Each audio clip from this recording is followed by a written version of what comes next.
Hello students, आज हम data structure के अंदर अपना लेक्चर 34 स्टडी करने जा रहे हैं, जिसके अंदर आज हम बात करेंगे क्यू के प्रोग्राम की। अभी तक हमने पढ़ा था कि क्यू क्या होती है, इसके अलावा उसके बेसिक ऑपरेशंस हमने पढ़े, जैसे कि पीक ऑपरेशन, ठीक है, enqueue operation, dequeue operation, is full, is empty. आज हम बात करने जा रहे हैं पूरे प्रोग्राम की कि अगर हमें एक प्रोग्राम बनाना हो क्यू का तो हम किस तरीके से उसे बना सकते हैं। इसे आज हम यहाँ पे स्टडी करेंगे। तो देखिए, यहाँ पर हमारे पास एक क्यू है जिसमें अभी कोई एलिमेंट नहीं है, और यहाँ हम इसका ये फ्रंट साइड और ये इसका रियर साइड है। अब देखिए, अगर आपको क्यू वाला कंसेप्ट अप्लाई करना है तो बेसिकली आपको डाटा रखने के लिए एरे की ज़रूरत पड़ेगी। एक एरे ही है, ठीक है। लेकिन जब आप एक एरे की बात करते हो तो एरे में ब्लॉक्स हम इस तरीके से ड्रॉ कर लेते हैं, ठीक है। अब यहाँ से आप जब चाहो जिस मर्ज़ी से चाहो काम में ले सकते हो। लेकिन अभी आप देख रहे हैं इस एग्जांपल में, तो यहाँ पर ये बॉर्डर्स आ गई, बाउंड्रीज आ गई, यानी कि आप मिड में से किसी एलिमेंट को यूज़ नहीं कर सकते जैसे यहाँ से कर सकते थे डायरेक्टली। अब आपको ये वाला सिस्टम ही फॉलो करना पड़ेगा, ठीक है। ऐड इस साइड से होगा, रिमूव इस साइड से होगा, ठीक है। फ्रंट साइड से रिमूव कर सकते हो और बैक साइड से ऐड कर सकते हो। तो क्यू वाला कंसेप्ट आपको अप्लाई करना है, जो कि क्या होता है, फर्स्ट इन फर्स्ट आउट, यानी फीफो के कंसेप्ट पे आपको इस एरे को यूज करना है। जो एलिमेंट सबसे पहले आएगा वही सबसे पहले यहाँ से जाना चाहिए।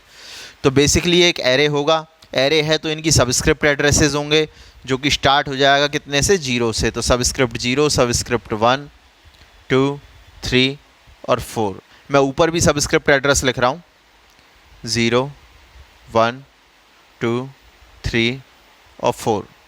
देखिए, ऊपर सबस्क्रिप्ट एड्रेस लिखने का लॉजिक क्या है कि हमारे पास यहाँ 2 काउंटर हैं। काउंटर का मतलब जो ये इंडिकेट कर रहा है कि कहाँ से कोई काम करना है। तो हमारे पास 2 काउंटर हैं, एक तो हमारा रिमूव वाला काउंटर होगा, एक हमारा ऐड वाला काउंटर होगा। दोनों के लिए अलग अलग वेरिएबल्स होंगे, तो मैंने दोनों के लिए सबस्क्रिप्ट एड्रेस डिफरेंट साइड में लिख दिए हैं। फिलहाल प्रोग्राम की साइड आते हैं हम। तो बेसिकली हमें एक हेडर फाइल लगानी है। यहाँ पर डाटा स्ट्रक्चर हम सी में पढ़ रहे हैं, तो यहाँ हम stdio.h लगा लेंगे। अगर C++ में होते तो iostream.h लगाते। फिलहाल हमने बेसिक ऑपरेशंस के अंदर पढ़ा था कि हमने NQ का फंक्शन बनाया, DQ का फंक्शन बनाया। इस तरीके से अगर हम मल्टीपल फंक्शन बनाएंगे तो हमें जो वेरिएबल्स हैं वो अलग अलग जगह पर चाहिए होंगे।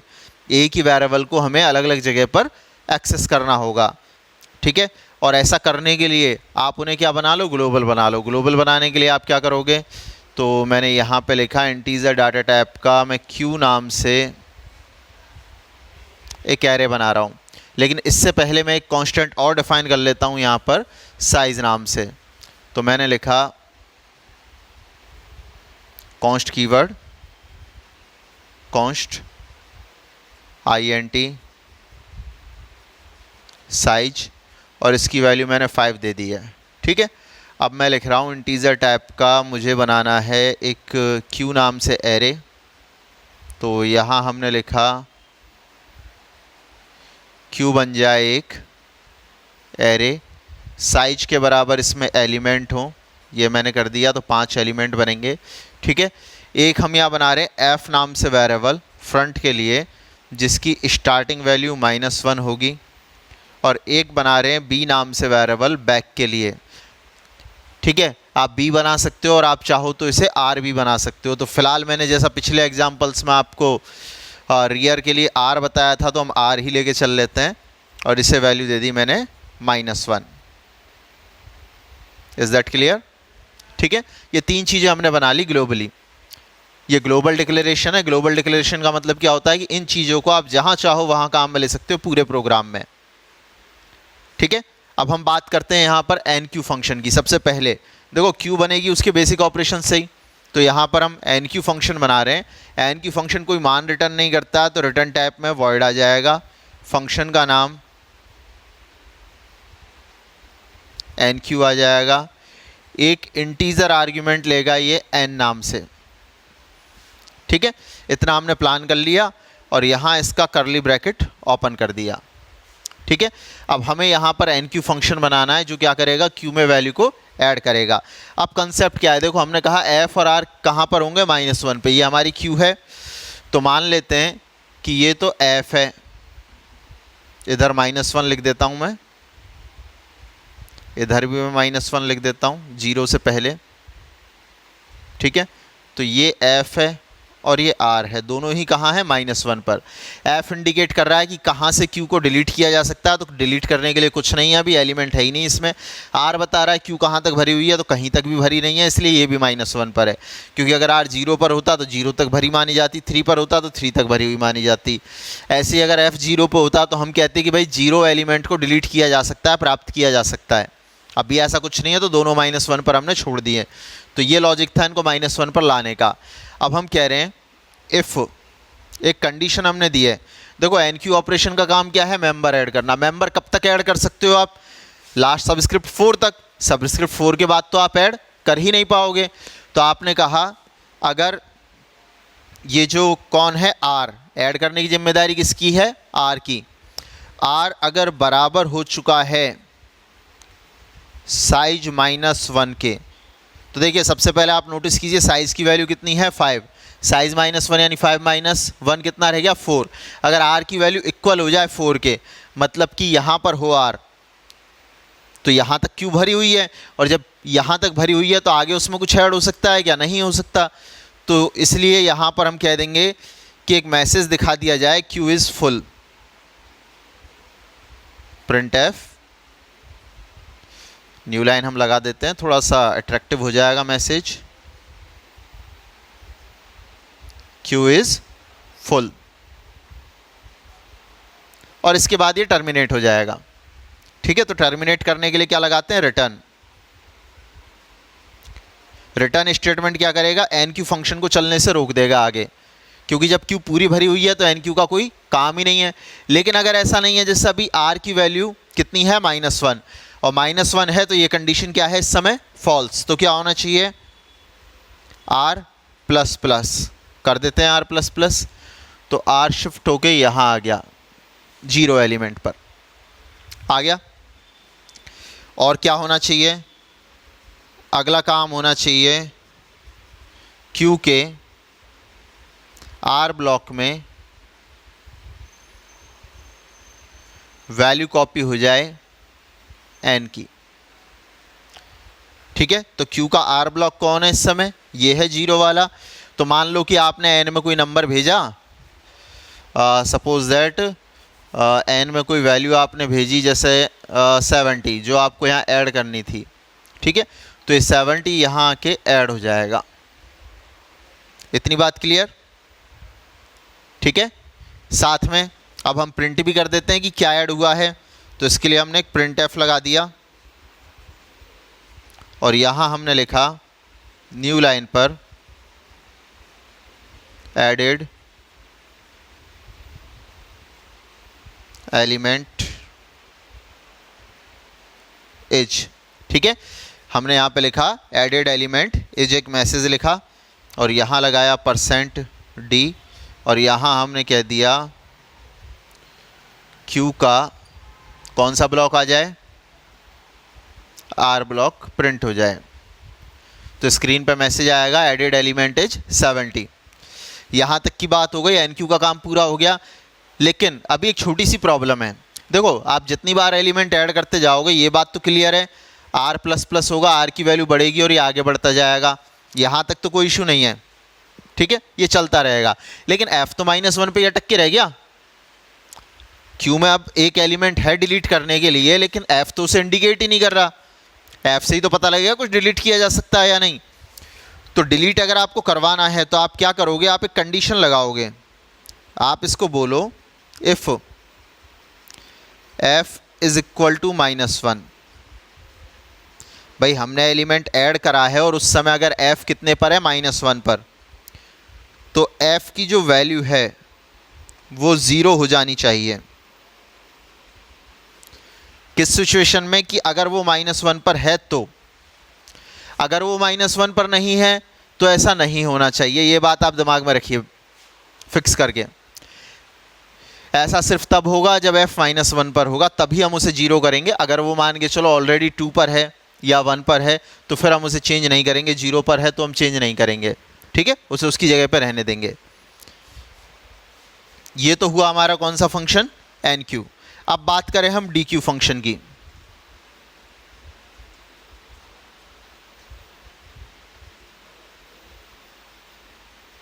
देखो डी क्यू फंक्शन कोई आर्ग्यूमेंट नहीं लेता है तो ये खाली रहेगा, ठीक है।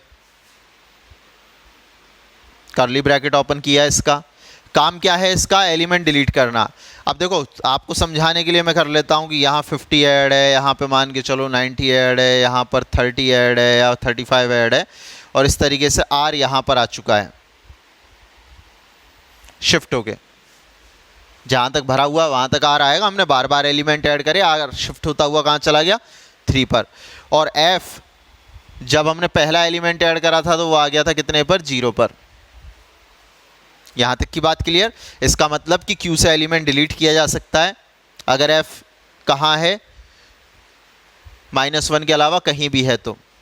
फिलहाल तो हम कंडीशन दे रहे हैं कि भाई कब DQ ना चले, तो हमने कहा अगर F की वैल्यू इक्वल हो -1 के, इसका मतलब Q में कुछ नहीं है, कुछ नहीं है तो मैसेज आना चाहिए Q इज़ एम्प्टी का।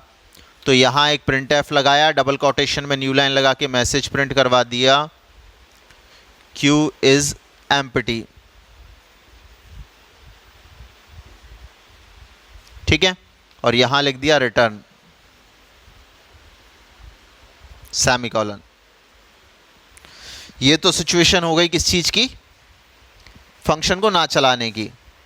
लेकिन क्या इस समय f -1 के बराबर है क्या, नहीं, f 0 पर है, 0 पर है तो डिलीट किया जा सकता है। तो जो डिलीट होने वाला है ऐसे एक मैसेज दे के उसे हम दिखा देते हैं। जैसे यहाँ ये मैसेज दिया था, इस तरीके से हम यहाँ लिख देते हैं प्रिंट एफ लगा के न्यू लाइन, और यहाँ हम लिख रहे हैं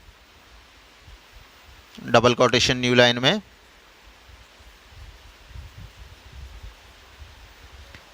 deleted element is %d Q का F।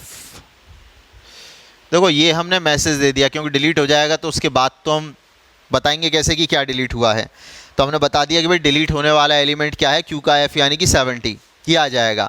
अभी हमें वास्तव में उसे डिलीट करना है। वास्तव में डिलीट करने के लिए क्या करना पड़ेगा, देखो इस फंक्शन को अभी और आगे बनाएंगे, अब ये पूरा नहीं हुआ है, बस हमें थोड़ा सा स्पेस चाहिए यहाँ पर, और ये बहुत कम पड़ने वाला है पर हम काम चलाएंगे। देखिए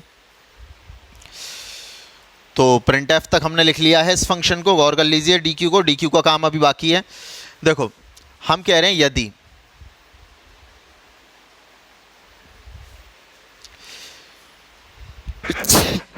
सॉरी, यहां हम कह रहे हैं कि डिलीट करने का लॉजिक क्या है, डिलीट करने का लॉजिक ये है कि F को आगे शिफ्ट कर दो। क्या करो, F को आगे शिफ्ट कर दो, तो इससे क्या मान लिया जाएगा, करंट एलिमेंट डिलीट, क्योंकि जहां भी F होगा वहां से Q को पढ़ा जाता है।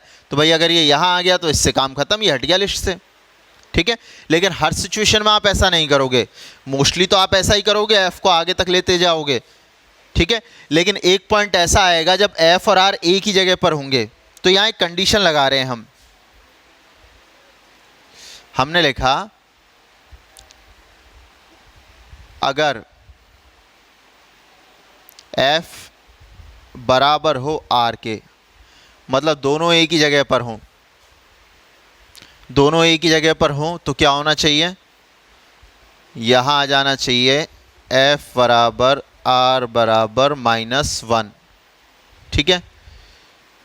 एल्स अगर ऐसा नहीं है तो क्या होना चाहिए, F बराबर F+1।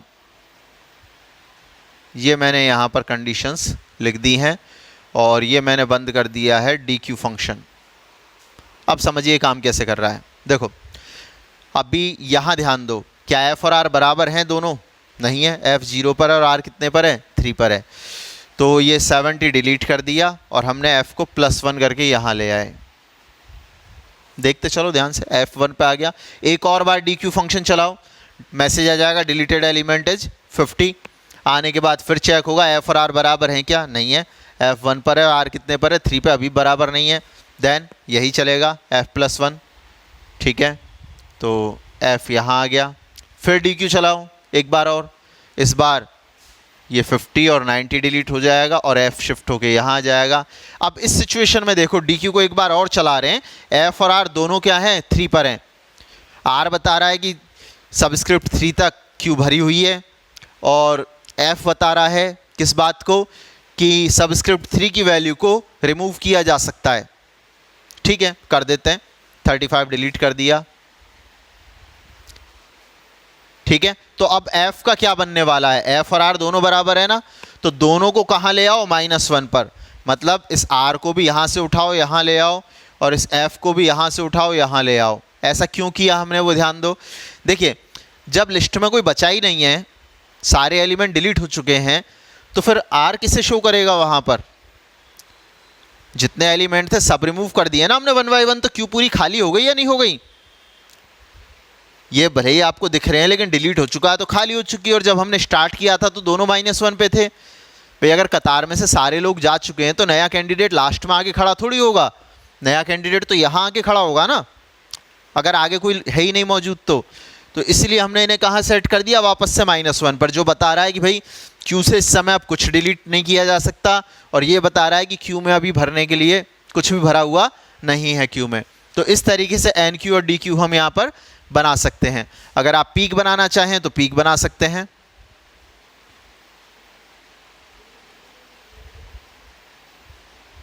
ठीक है, पीक आपका डी क्यू के जैसे ही बनेगा, लेकिन सिर्फ इतना हिस्सा आएगा, ये इफ वाला हिस्सा इसमें नहीं आएगा। तो देखो, ये हमने लिखा, यहाँ हमने कहा अगर f बराबर है -1 के, ठीक है, तो q इज एम्प्टी का मैसेज आ जाए वही।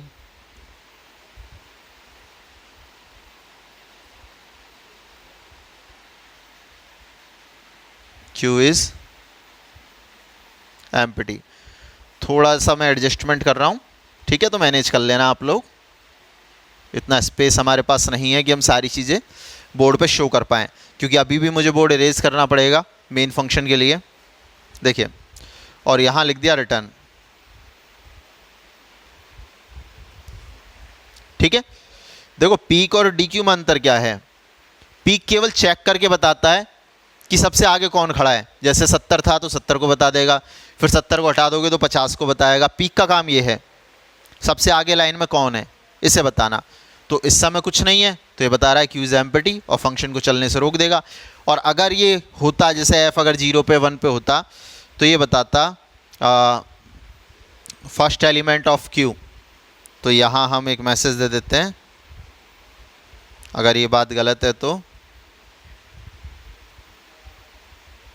न्यू लाइन पर एक मैसेज आ जाए,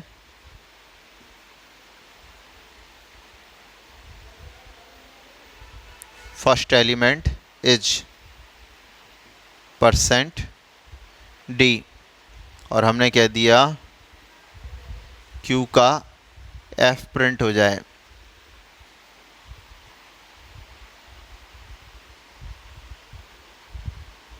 तो इस तरीके से हम यहाँ पर क्या कर देंगे, इसे प्रिंट कर देंगे। यह हो गया हमारा पीक ऑपरेशन। अब लास्ट हमारा क्या बचा, मेन फंक्शन जो हमें बनाना है, तो मैं यहीं पर बना रहा हूँ, वॉइड मेन।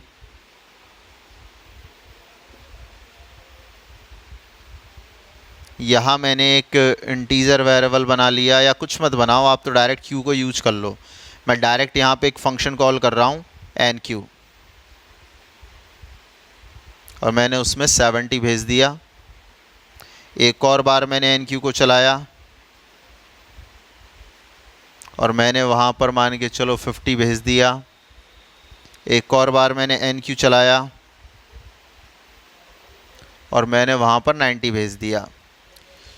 ये मैंने 3 एलिमेंट से वहाँ पर भेज दिए, एक एक करके। ये एन में जाएगी वैल्यू 70, 50 और 90, और फिर इस वैल्यू को कहाँ, क्यू के आर ब्लॉक्स में शिफ्ट कर दिया जाएगा, बिल्कुल इस तरीके से।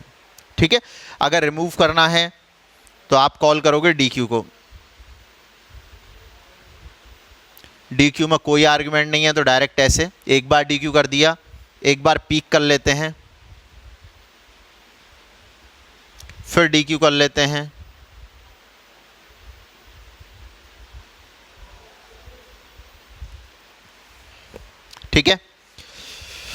फिर डी क्यू करते हैं, एक बार और डी क्यू चला रहे हैं।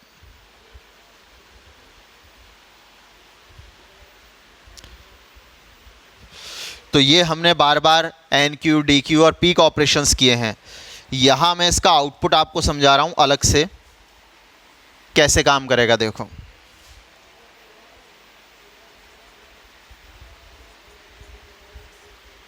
अच्छा, बोर्ड इरेज करना नहीं पड़ेगा, मैं आपको लाइन बाय लाइन आउटपुट समझा रहा हूं। जैसे कि इस पहली लाइन का जो आउटपुट होगा, इस वाली का, वो क्या आने वाला है। देखो, जब आपने 70 ऐड किया तो ये ऐड होगा और एडेड एलिमेंट इज मैसेज आएगा। तो इसका जो आउटपुट होगा वो आएगा एडेड एलिमेंट इज 70। इस वाले का जो आउटपुट होगा वो होगा एडेड एलिमेंट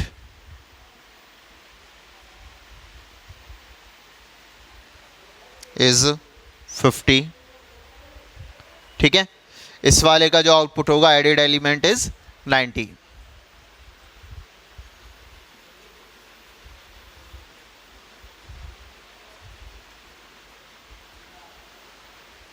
यहां तक समझ में आ रहा है। अब हम डी क्यू ऑपरेशन चला रहे हैं, तो ये किसी चीज को डिलीट करेगा तो सबसे आगे वाला ही डिलीट होगा, क्योंकि फर्स्ट इन फर्स्ट आउट पे चलता है। तो मैसेज आएगा डिलीटेड एलिमेंट इज, ये रहा, डिलीटेड एलिमेंट इज 70। तो मैं आपको इसका आउटपुट लिख रहा हूं।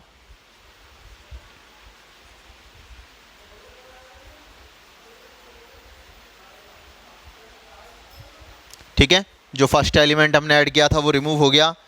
फिर पीक ऑपरेशन क्या करेगा, चेक करके बताएगा कि भाई अब सबसे आगे कौन है। तो अब 50 है सबसे आगे, क्योंकि 70 तो हट ही चुका है। तो ये जो पीक ऑपरेशन है, इसका जो आउटपुट आएगा वो आएगा फर्स्ट एलिमेंट मैसेज लिखा ना हमने, ये रहा यहाँ पे फर्स्ट एलिमेंट इज। तो फर्स्ट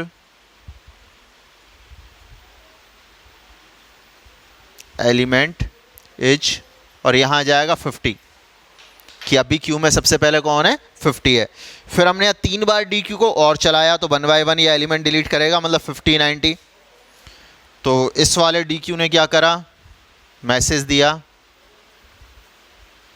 डिलीटेड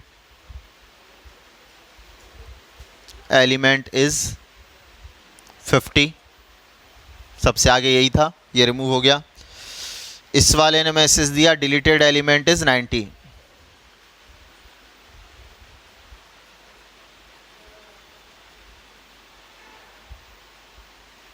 ठीक है, 90 भी रिमूव हो गया। अब 35 तो हमने समझाते टाइम माना था, बाकी इस बार तो हमारे पास 35 है ही नहीं, 90 तक था। तीनों वैल्यूज़ डिलीट हो चुकी हैं, लेकिन उसके बाद भी हमने डी क्यू को चलाया है। तो क्या मैसेज देगा, अगर ये खाली है, क्योंकि F-1 पे आ गया होगा ना, जहाँ तक भरा वहाँ तक हटाने के बाद, तो ये आएगा क्यू इज़ एम्प्टी। तो इस वाले का जो मैसेज होगा वो क्यू इज़ एम्प्टी होगा।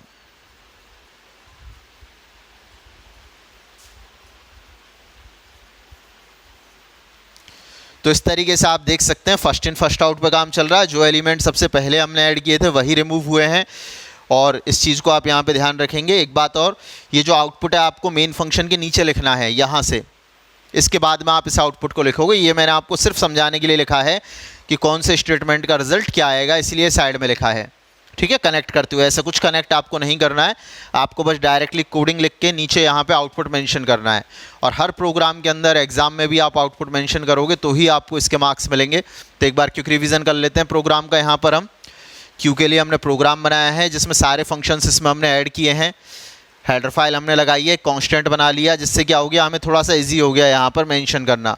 कल को अगर मैं यहाँ पे 50 कर दूंगा तो यहाँ मुझे ज़्यादा चेंजेस करने की कोई ज़रूरत नहीं है, ये सब अपने आप मैनेज हो जाएंगे। ठीक है, साइज़ को। इसके अलावा हमने क्यू को आउटसाइड बनाया। क्यों बनाया, क्योंकि ये इस फंक्शन में भी काम आ रहा है, इसमें भी काम आ रहा है, इसलिए हमने कहाँ बनाया, इसे आउटसाइड, जिससे सारे फंक्शन काम में ले सकें। ठीक है, ऐसे ही हमने एफ और आर बनाया है। फ्रंट को रिप्रेजेंट करने के लिए हमने एफ बना दिया, रियर को रिप्रेजेंट करने के लिए आर बना दिया। -1 का मीन है कि अभी तक ये किसी भी एलिमेंट को रिप्रेजेंट नहीं कर रहे हैं। ठीक है, फिर हमने एन क्यू फंक्शन बनाया, जैसा हमने बेसिक ऑपरेशंस में पढ़ा था, ऐसे ही एक डी क्यू फंक्शन बनाया है, और एक हमने पीक फंक्शन बनाया है। और फिर इन फंक्शंस को मेन फंक्शन में यूज करके देखा है।